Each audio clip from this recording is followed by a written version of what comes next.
पृथ्वी माँ अपने बच्चों को अपने घर में डालती और निकालती रहती है। यह उनके पालन पोषण का तरीका है जिससे उन्हें जीवन में कभी समस्या ना हो। माँ अपने बच्चों के लिए फैमिली गेट टुगेदर भी करवाती है। इस बार एक इमरजेंसी मीटिंग बुलाई गई है। वैसे इस तरह की मीटिंग हजारों सालों में एक बार होती है, लेकिन इस बार समस्या ही कुछ गंभीर है। इस मीटिंग में पृथ्वी माँ के सारे बच्चे मिनरल खनिजों को बुलाया गया है। यह मीटिंग पृथ्वी माँ के आउटर कोर में रखी गई है, जहां लावा मीटिंग के मिनट्स को मनुष्य से गुप्त रख सके। इस बार मीटिंग करवाने का सारा जिम्मा सेडिमेंट रॉक को दिया गया है, क्योंकि इस बार मनुष्य के अत्याचारों का सबसे ज्यादा शिकार वही है।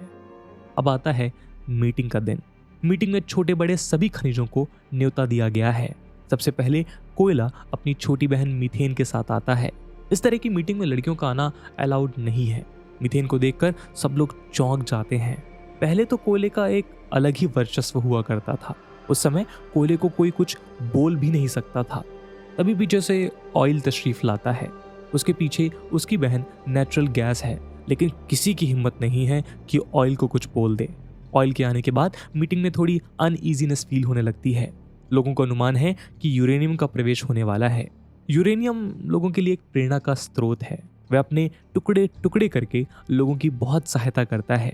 वैसे पिछली मीटिंग से वह पतला हो गया है, लेकिन अभी भी जोश और ऊर्जा में उसकी उम्र को कोई मात नहीं दे सकता।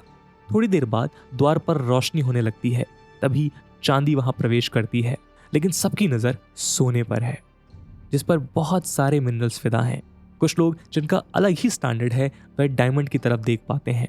उसको अपने पर बहुत गुरूर है, लेकिन ये बात भी सच है कि उसको चमक और कठोरता बहुत घोर तपस्या के बाद मिली है।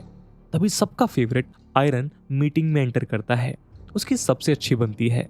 इस जैसा योद्धा अभी हमारे परिवार में नहीं है। बहुत ही डाउन टू अर्थ। अंदर आते ही वह मैग्नीज और डोलोमाइट को ढूंढने लगता है, जिसके साथ वो आजकल रहता है। उसको उसी रास्ते में बॉक्साइट मिल जाता है और उसे वह बहुत धन्यवाद देता है, क्योंकि उसकी बेटी एल्युमिनियम के कारण वह रिटायरमेंट के बारे में सोच पा रहा है।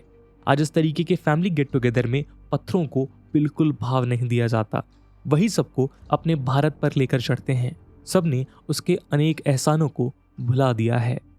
लावा इस मीटिंग की मेजबानी करता है, जो पृथ्वी माँ के सबसे करीब है। लावा के कुछ बोलने से पहले कुछ लोग पॉइंट ऑफ ऑर्डर कर देते हैं कि मीथेन इस मीटिंग में कैसे आ गई, जो अलाउड नहीं है। लावा थोड़ा सोचता है और खेद भी व्यक्त करता है और फिर कहता है कि इतने करोड़ों सालों से हम लोग एक साथ में रह रहे हैं और अपनी रूढ़िवादी हरकतों से बाज नहीं आ रहे हैं। लावा ने बोला कि उसने मीथेन को स्पेशली मीटिंग में बुलाया है। वह हमारी सबसे बड़ी जासूस है, मानव से लड़ने में सबसे बड़ी योद्धा भी है। CO2 को शक्ति पाने में समय लगता है, लेकिन मीथेन अपने बलात्कार के बावजूद भी CO2 के साथ साथ मनुष्य के सामने डटकर खड़ी रहती है। यह सुनकर सब लोग चुप हो जाते हैं। तभी लावा फिर से बोलना शुरू करता है। तो रेयर अर्थ एलिमेंट्स मीटिंग में एंट्री करते हैं। जब उनसे लेट होने का कारण पूछा जाता है तो वो बताता है कि मेरा निवास मूल्यतः चाइना में है। वहां से परमिशन लेना तथा सर्विलेंस सिस्टम से बचकर आना थोड़ा मुश्किल है, इसीलिए लेट हो गया। लेट होने के लिए माफी। तभी लावा फाइनली बोलना शुरू करता है। इस मनुष्य ने धरती माँ के गर्भ में छेद कर दिए हैं। पहले हम अपनी मर्जी से अपने भाई बहनों से मिलने जाया करते थे, लेकिन अब तो मनुष्य ने जो वीजा पासपोर्ट का सिस्टम बनाया है, जिससे हम अपने ही घर में मुजरिम जैसे बनकर रह गए हैं। हमें स्लेव जैसे एक से दूसरी जगह समुद्र के रास्ते ले जाया जाता है। मनुष्य ने पता नहीं क्या यंत्र बना रखे हैं कि हम कहीं भी छुपे रहें, हमको खोज कर निकाल देता है। पहले हम तरंगों के माध्यम से बातें किया करते थे, अब हमने वह भी बंद कर दिया है, जिससे वह हमें ढूंढ ना पाए। हमने कुछ गोरिल्ला टेक्निक्स अपनाई हैं। हम अपने छोटे भाई अर्थक्वेक के साथ मिलकर मनुष्य को वार्निंग देते हैं, लेकिन इन सब में अपनी दूर के रिश्तेदारों को भी नुकसान पहुंचाते हैं और वे हमारी शिकायत पृथ्वी माँ से करते हैं, जिसको लेकर हमारे पास कोई जवाब नहीं होता। पता चला है कि मनुष्य हमारे भाई बहनों को पृथ्वी से बाहर भेज रहा है। ये सुनकर कोयले के चेहरे पर खुशी आ जाती है, क्योंकि उसको बाहर नहीं भेज सकते। हमारे गुप्तचर जो पृथ्वी माँ के बाहर तैनात हैं, कभी कभी यहाँ आकर सब खबर दे जाया करते हैं, लेकिन खबर पहुँचाते पहुँचाते उनको अपनी जान लगानी पड़ती है। तभी प्लेट बोलती है, जिसका पूरा नाम टेक्टोनिक प्लेट है। भ्राताश्री, आप मुझे गति बढ़ाने की आज्ञा दीजिए। मैं अर्थक्वेक के साथ मिलकर मानव को चकनाचूर कर दूंगी। लावा बोलता है कि इससे उस पर कुछ असर नहीं पड़ेगा। मैंने भी सोचा था कि बाहर निकलकर अपना असली रूप दिखाऊं, लेकिन इससे पृथ्वी माँ को बहुत समस्या होगी क्योंकि वह बहुत समय तक सूर्य देवता के दर्शन नहीं कर पाएगी। तभी किसी ने बोला कि जैसे डायनासोर को हमने अपने मेटेराइट एम्बुश से खत्म कर दिया था, वैसा भी किया जा सकता है। किसी ने बोला कि सूर्य देवता का यज्ञ करते हैं जिससे वे वरदान के रूप में सोलर प्लेयर को भेजेंगे। तभी लावा ने बोला कि उसके लिए मैग्नेटिक फील्ड को हटाना पड़ेगा जो हमारी माँ की आबरू है, वह नहीं किया जा सकता। तभी हर जगह सन्नाटा छा गया। तभी यूरेनियम जो सबसे तजुर्बेदार है वो खड़े होते हैं। उनके शरीर पर हिरोशिमा और नागासाकी की तबाही का मंजर अभी भी देखा जा सकता है।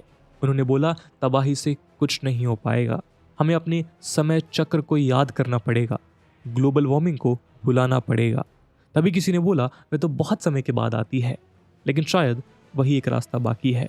मनुष्य ने पहले ही हमारे लिए सेना तैयार कर रखी है। CO2 की संख्या बढ़ गई है। यूरेनियम इसका क्रेडिट कोयले और ऑयल को देता है जिन्होंने इतना बड़ा सेक्रीफाइस किया है। एक कमिटी बनाई जाएगी और इस पर विचार किया जाएगा।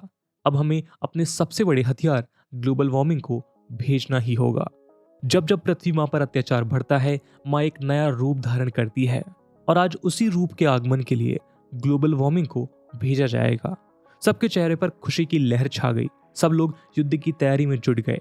वहीं पृथ्वी माँ अपने घर इनर कोर में बैठकर जाप कर रही हैं, भवतु सम्मंगलम, भवतु सम्मंगलम, भवतु सम्मंगलम।